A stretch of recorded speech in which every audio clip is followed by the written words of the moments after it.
ay rated SPG, striktong patnubay at gabay ng magulang.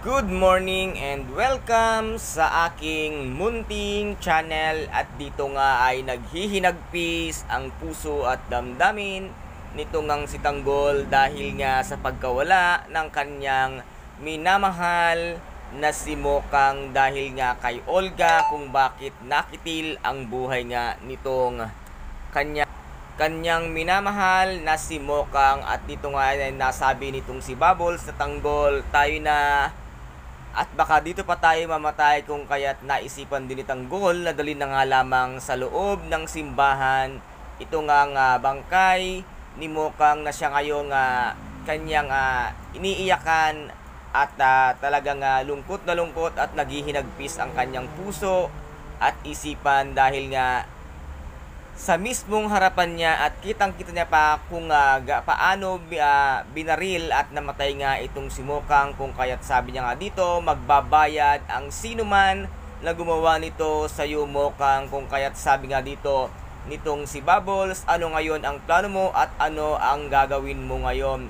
Ililibing ko. Kaya't dito nga ay naisipan nitong si Tanggol na ilibing na lamang ito ngang si Mokang, kaya dito niya nilagay sa isang hukay at siya na mismo ang nagtabon at naglibing kay Mokang. Gaano kasakit sa damdamin, sa puso nitong si Tanggol na yung kanyang minamahal ay siya mismo ang naghukay at naglagay sa hukay, at siya ang naglibing kay Mokang. At dito nga ay nakita pa niya ang hawak-hawak nitong si Mokang na sampagitan na binigay niya noon, at dito nga ay bumalik sa kanyang alaala kung paano niya naibigay ito nga sampagitan na isang kumpol para sa kanya, dahil ganoon niya nga kamahal itong si Mokang. At dito naman ay umuwi na nga ng mansyon itong si Ramon, at natinanong nga siya ni Don Julio kung nasaan daw itong si Monique, at sabi niya nga ay hindi ko na nakita, at tinangay siya ng lalaking tumangay sa kanya.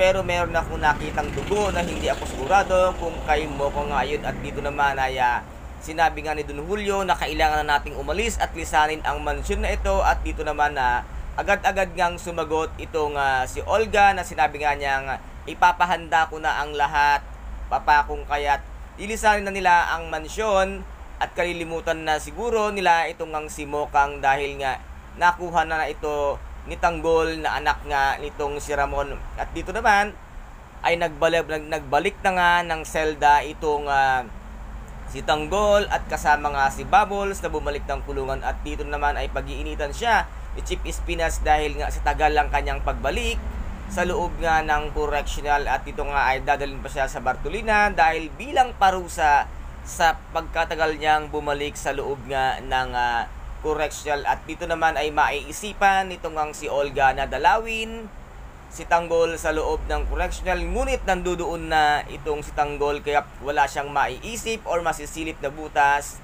kung paano nga nakakalabas ang isang Tanggol, or baka meron lamang itong kamuka na Tanggol lang din. And guys, ito po ang ating pakaabangan sa Lunes. Ito nga si tinaguri ang pambansang teleserye FPJ ang Batang Quiapo. At kung nagustuhan po ninyo ang aking video for today, paki-subscribe na lamang po ng aking channel, paki-like and share para maging update kayo sa lahat ng gagawin kong video. Maraming salamat po, ingat, God bless, and bye-bye!